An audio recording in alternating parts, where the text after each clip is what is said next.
Es mi opinión. Porque hay muchas preguntas, así que breve, por favor. ¿Cómo han dado cabida en los centros a los padres, que son los primeros docentes de los alumnos?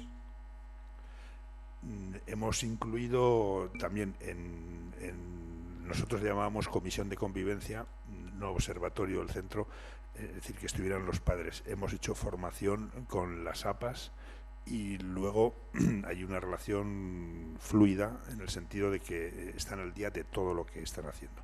Sin embargo, es el sector con el que más a disgusto estamos en cuanto a nuestros logros. Es decir, que tenemos determinados padres incorporados, pero tenemos conciencia de que no estamos llegando a incorporar a un número importante se está trabajando para el año que viene. Queríamos hacer, a ver si a través de ahí podemos conseguir algo, la figura del delegado de curso, no solamente como alumno, sino también que hubiera un padre o madre delegado de curso, y con el cual se pudiera reunir, contar, y que él a su vez tuviera contactos con los padres de ese mismo curso.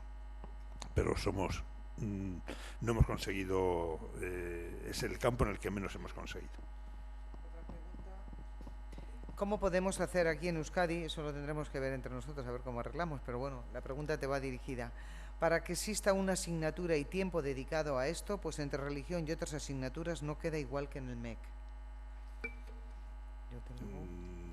Yo únicamente, decir, una de las asignaturas que me ha tocado el desarrollo a mí es precisamente la de educación para la ciudadanía, en el cual expresamente se trata estos temas, es decir, el primer módulo, tanto en primaria como en secundaria y en cuarto de la ESO, es sobre convivencia, y en la cual además lo que estamos explicando y planteando siempre es que no puede haber una contradicción entre lo que se explica en la asignatura y lo que luego se vive en el centro.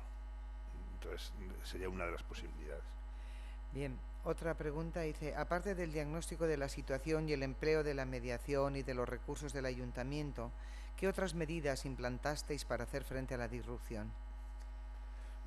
Fundamentalmente trabajar con el profesorado y ver qué aspectos teníamos, o sea, qué aspectos de los que dependen de nosotros podríamos cambiar para conseguir una mejor respuesta educativa a los alumnos en concreto. Que repasamos y se planteó en los departamentos qué currículum se estaba dando en cada una de las asignaturas y qué temas sobraban, qué temas no estaban adaptados y sobre todo qué metodología estábamos empleando. Y fue una sorpresa grande el ir viendo que muchas veces la metodología era totalmente de dominio sumisión, totalmente nada participativa, es decir, que no se contaba nunca con el alumno, etcétera. Luego también tratamos un tema que depende de nosotros, que es la organización, el cómo organizar el propio centro y qué medidas organizativas en cuanto a duración de las clases, organización de las clases, recreos, etcétera.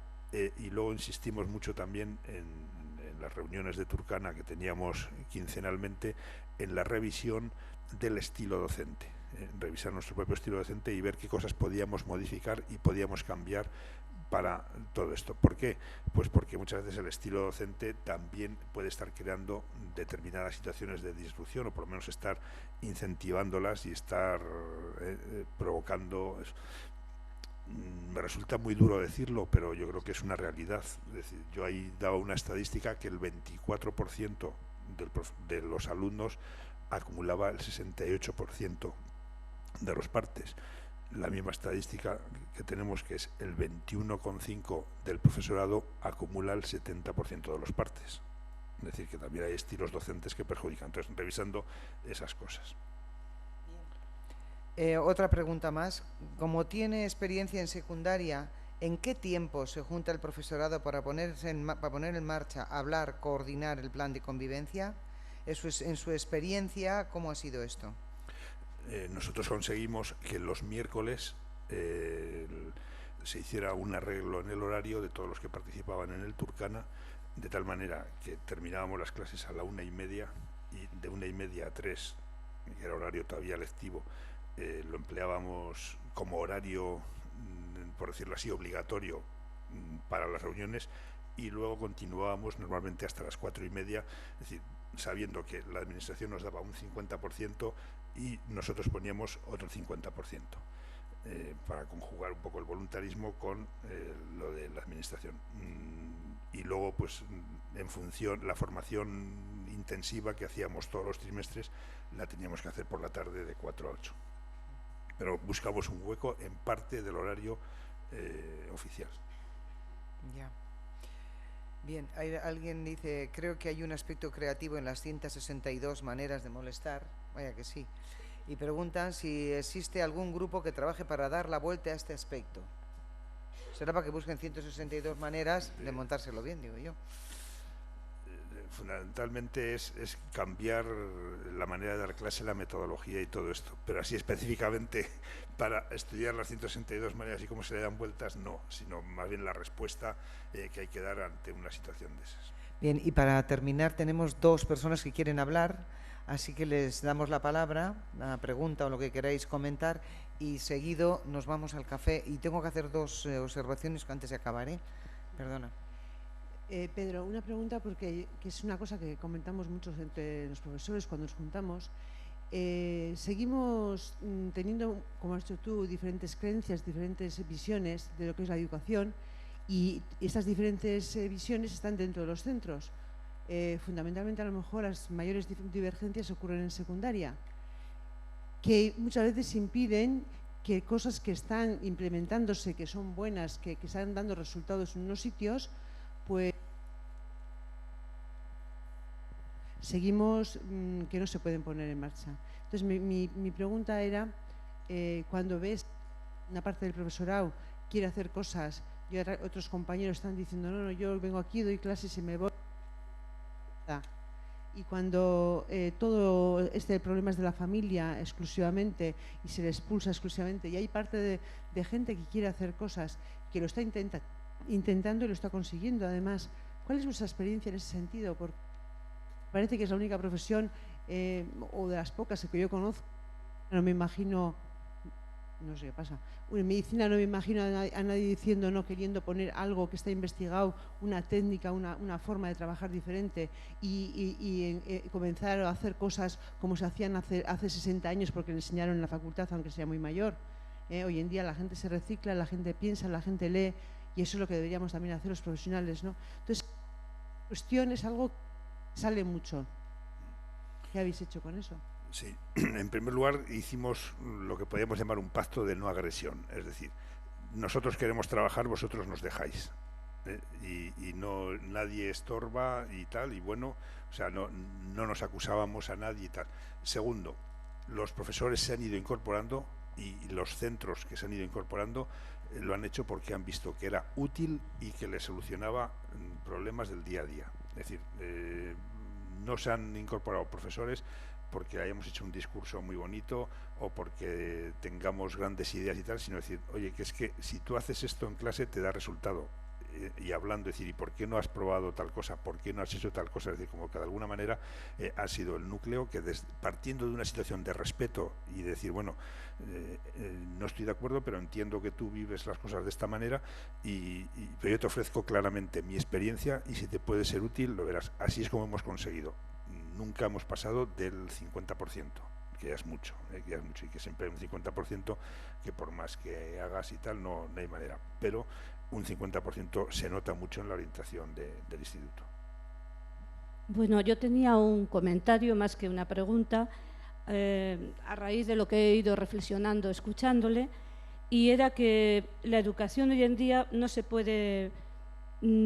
puede darse únicamente desde la escuela. En la sociedad de la información, de ahí que necesitemos también, como ha dicho usted, el apoyo de agentes externos, como puede ser los ayuntamientos o la familia, porque además ya no se trata solamente de estar bien en clase, sino de también ser buenos ciudadanos. Y lo de buenos ciudadanos me traía a la cabeza en el mejor de los sentidos. Me imagino que no será que el sistema quiere tener ciudadanos domesticados. Me imagino que será en el mejor de los sentidos. Por otra parte, también reflexionaba sobre el modelo de maestro, de profesor. Hay algunos que yo creo que igual queremos ser igual que el alumno. Y al ser igual que el alumno, reaccionamos igual que él. Igual que si fuésemos un adolescente o un niño. Y otros profesores igual reaccionan con un autoritarismo muy radical, cosa que hoy ya creo que ya no puede darse. Hay que utilizar otras estrategias, hay que tener unas actitudes, que creo que sería la forma de alcanzar un cierto éxito en esto, ¿no?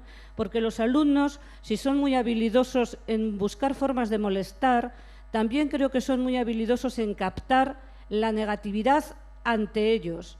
Y también son muy sensibles cuando ven a una persona con una actitud positiva. Creo que habría que resaltar más las actitudes positivas de las personas que entramos en una clase y que al empezar la jornada, aunque parecen tonterías, yo es que siempre vuelvo a lo mismo, pero creo que esta profesión necesita mucho de un humanismo, de un auténtico humanismo. Está muy bien ser buenos profesionales y transmitir conocimientos, pero una actitud en el sentido más amplio de lo que es humanismo hacia los alumnos. Una contestación rapidísima, con 3 puntos. Primero, sería otra charla, pero el objetivo de la ciudadanía y de lo que se pretende en el nuevo plan de estudios es formar alumnos con 3 características: críticos, activos y responsables, que son las 3 características que da la Unión Europea, no nos las hemos inventado nosotros, para la educación para la ciudadanía. Segundo, yo creo que hay un problema de formación, tanto inicial como permanente, del profesorado para los temas de convivencia. Son temas que nos han surgido muy de repente y que hemos ido aprendiendo sobre la marcha, y desde luego en la formación inicial del profesorado se va a incluir temas específicos de formación para la convivencia, de tal manera que se quieren poner 20 créditos de los modernos de 30 horas en la formación inicial del profesorado.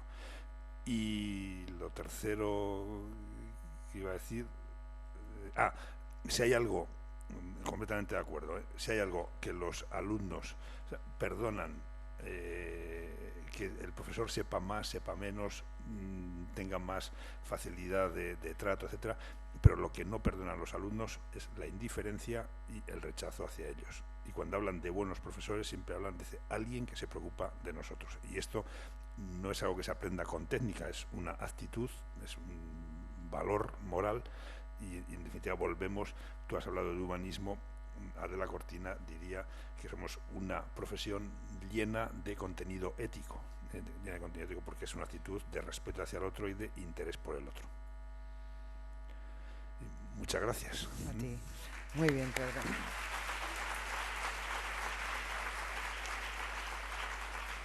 Bueno, gracias, Pedro.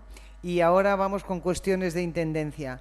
Vamos a tomar el café. Hay 3 sitios para el café.